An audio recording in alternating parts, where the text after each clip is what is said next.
apapun masa lalu kita, apapun yang pernah terjadi di hari kemarin, bahkan kegagalan yang mungkin pernah kita alami, janganlah biarkan itu menghambat langkah kita untuk maju. Dalam penantian-penantian di hidup kita, menanti jawaban doa, bahkan menanti datangnya Tuhan Yesus yang kedua kali. Mari kita selalu bergerak maju dengan aktif untuk menyambut berkat-berkat Tuhan. Sekali lagi, jangan biarkan masa lalu atau hal-hal yang pernah terjadi di hidup kita menghambat langkah kita. Percayalah, orang yang dengan setia dan tekun menanti Tuhan tidak pernah dikecewakan. Yakinilah apa yang dikatakan firman Tuhan. Di dalam Tuhan, jeripaya kita tidak pernah sia-sia. Tuhan memberkati kita. Amin.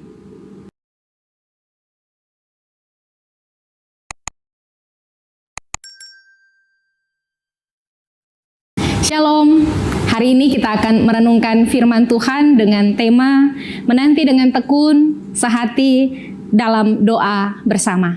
Mari kita membaca kitab Kisah Para Rasul pasal 1 ayat yang ke-12 hingga ayatnya yang ke-26. Ada dua judul yang dituliskan, Rasul-Rasul menanti-nanti dan Matias dipilih menggantikan Yudas. Maka kembalilah rasul-rasul itu ke Yerusalem dari bukit yang disebut Bukit Zaitun, yang hanya seperjalanan sabat jauhnya dari Yerusalem. Setelah mereka tiba di kota, naiklah mereka ke ruang atas, tempat mereka menumpang. Mereka itu ialah Petrus dan Yohanes, Yakobus dan Andreas, Filipus dan Thomas, Bartolomeus dan Matius, Yakobus bin Alfeus, dan Simon orang Selot, dan Yudas bin Yakobus. Mereka semua bertekun dengan sehati dalam doa, bersama-sama dengan beberapa perempuan, serta Maria ibu Yesus, dan dengan saudara-saudara Yesus. Pada hari-hari itu berdirilah Petrus di tengah-tengah saudara-saudara yang sedang berkumpul itu. Kira-kira 120 orang banyaknya. Lalu berkata, "Hai saudara-saudara, haruslah genap nats kitab suci yang disampaikan Roh Kudus dengan perantaraan Daud tentang Yudas, pemimpin orang-orang yang menangkap Yesus itu. Dahulu ia termasuk bilangan kami dan mengambil bagian di dalam pelayanan ini. Yudas ini telah membeli sebidang tanah dengan upah kejahatannya. Lalu ia jatuh tertelungkup dan perutnya terbelah sehingga semua isi perutnya tertumpah keluar. Hal itu diketahui oleh semua penduduk Yerusalem, sehingga tanah itu mereka sebut dalam bahasa mereka sendiri Hakaldama, artinya tanah darah. Sebab ada tertulis dalam kitab Mazmur, biarlah perkemahannya menjadi sunyi, dan biarlah tidak ada penghuni di dalamnya, dan biarlah jabatannya diambil orang. Jadi harus ditambahkan kepada kami seorang dari mereka yang senantiasa datang berkumpul dengan kami selama Tuhan Yesus bersama-sama dengan kami, yaitu mulai dari baptisan Yohanes sampai hari Yesus terangkat ke sorga meninggalkan kami, untuk menjadi saksi dengan kami tentang kebangkitannya." Lalu mereka mengusulkan dua orang, Yusuf yang disebut Barsabas dan yang juga bernama Justus, dan Matias. Mereka semua berdoa dan berkata, "Ya Tuhan, Engkaulah yang mengenal hati orang.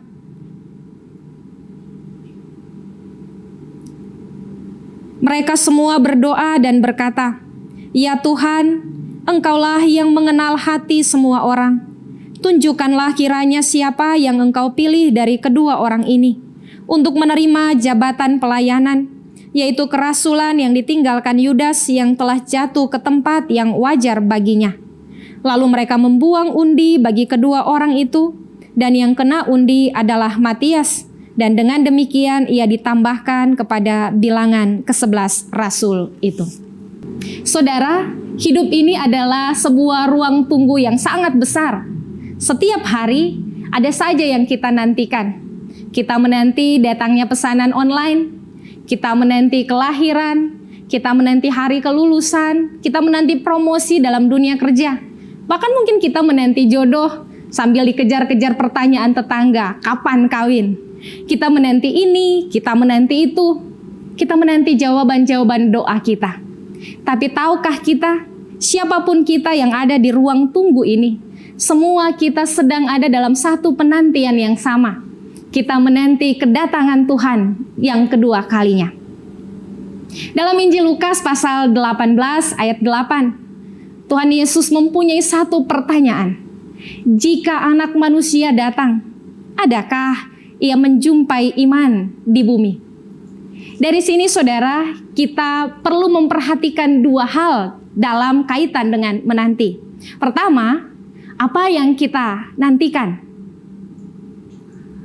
Oh, tentu saja kita pasti punya banyak sekali keinginan dalam hal menanti. Kita punya mimpi, kita punya harapan, kita punya kepentingan, tapi juga kita punya kebutuhan. Maka pastikanlah keinginan-keinginan kita selalu selaras dengan keinginan Tuhan. Jangan pernah berpikir Tuhan menyesuaikan dengan keinginan-keinginan kita. Sebab yang demikian justru akan membawa kita jatuh di dalam dosa, justru akan mencelakakan bagi kita. Misalnya saja dalam hidup, kita ingin berhasil, kita ingin mengalami kesuksesan dan menikmati hidup. Tapi dalam keinginan kita yang demikian, Tuhan ingin kita bekerja keras, bekerja dengan etos kerja yang baik, kita jujur dan disiplin. Kita tidak mungkin memperoleh keberhasilan dalam keinginan kita untuk mendapatinya secara instan dengan bermalas-malasan. Sebab sekali lagi, yang demikian justru mencelakakan, menjatuhkan kita dalam dosa. Saat kita menginginkan Tuhan menyesuaikan dengan keinginan kita, maka keinginan daging dalam diri kita akan mendesak kita untuk hanya memuaskan hawa nafsu dalam diri kita. Karena itu kita belajar untuk patuh pada kehendak Tuhan. Kepatuhan kepada Allah memang harus selalu dibarengi dengan kesediaan untuk hidup menyangkal diri. Tetapi percayalah, dalam setiap kepatuhan kita ada berkat yang Tuhan sediakan. Kepatuhan kita membawa kita melangkah pada jalan-jalan berkat Tuhan. Mari belajar dari kisah para murid. Mereka ada dalam situasi yang begitu mencekam, situasi yang begitu menakutkan. Mereka ada dalam kondisi sebelumnya yang begitu tertekan oleh karena peristiwa penyaliban. Situasi hidup yang kemudian membawa mereka dari posisi sebagai murid yang dengan percaya diri karena melihat Yesus sang guru melakukan begitu banyak mujizat. Tapi kemudian mereka menjadi ciut nyali dan ketakutan karena menyaksikan penyaliban yang diterima oleh Yesus begitu menyakitkan. Tapi dari situasi ini lalu berubah menjadi sukacita, berubah menimbulkan semangat dan keberanian. Karena mereka melihat Yesus yang mati itu bangkit dan kemudian naik ke sorga. Sebelum Yesus terangkat ke sorga, ada pesan yang dia berikan bagi murid-murid supaya mereka tetap tinggal di Yerusalem sampai Roh Kudus dicurahkan. Dan kemudian mereka mengemban tugas untuk memberitakan Injil ke semua penjuru dunia. Apa yang dilakukan para murid? Mereka tinggal dalam kepatuhan.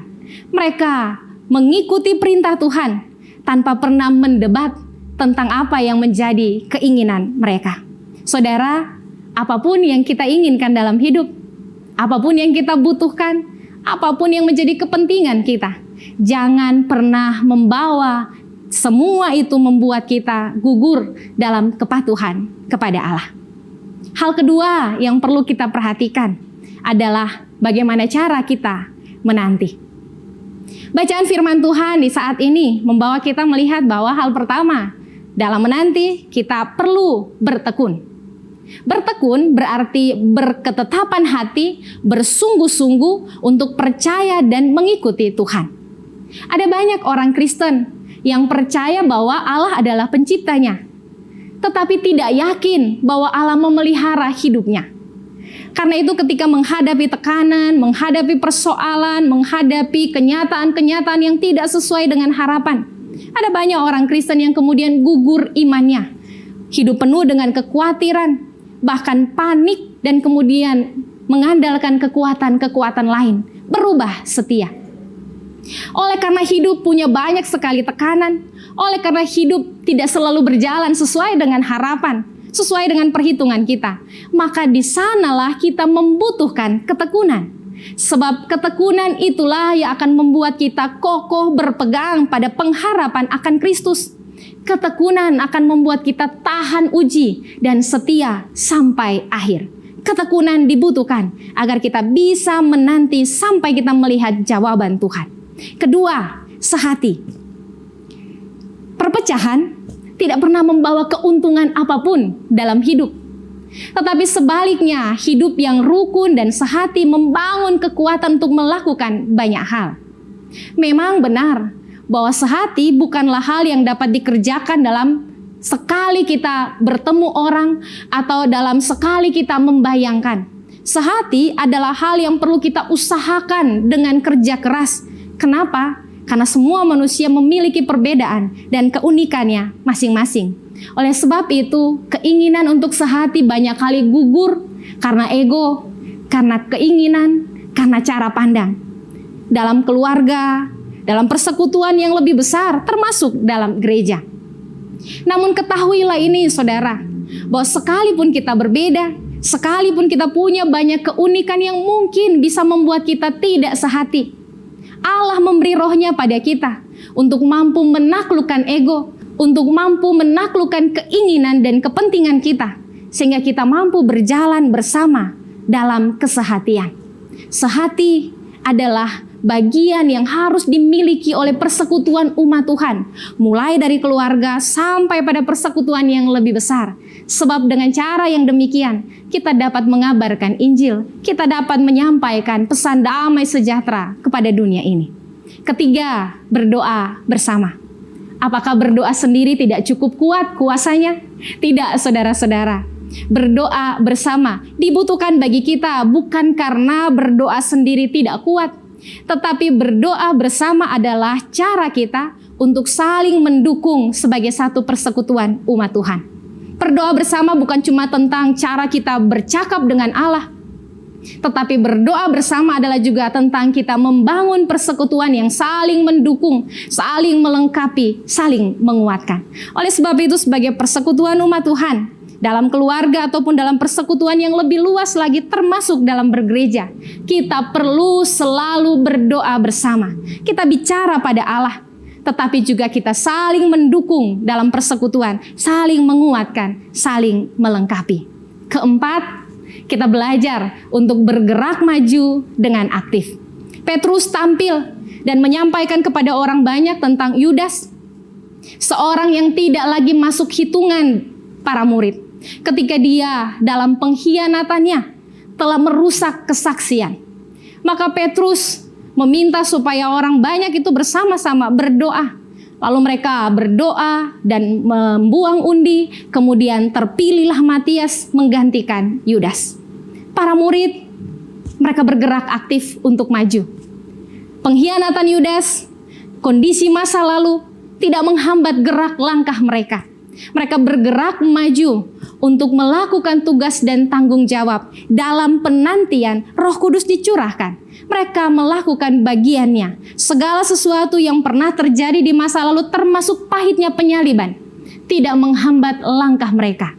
Karena itu kita belajar, apapun masa lalu kita, apapun yang pernah terjadi di hari kemarin, bahkan kegagalan yang mungkin pernah kita alami, janganlah biarkan itu menghambat langkah kita untuk maju. Dalam penantian-penantian di hidup kita, menanti jawaban doa, bahkan menanti datangnya Tuhan Yesus yang kedua kali. Mari kita selalu bergerak maju dengan aktif untuk menyambut berkat-berkat Tuhan. Sekali lagi, jangan biarkan masa lalu atau hal-hal yang pernah terjadi di hidup kita menghambat langkah kita. Percayalah, orang yang dengan setia dan tekun menanti Tuhan tidak pernah dikecewakan. Yakinilah apa yang dikatakan firman Tuhan. Di dalam Tuhan, jerih payah kita tidak pernah sia-sia. Tuhan memberkati kita. Amin.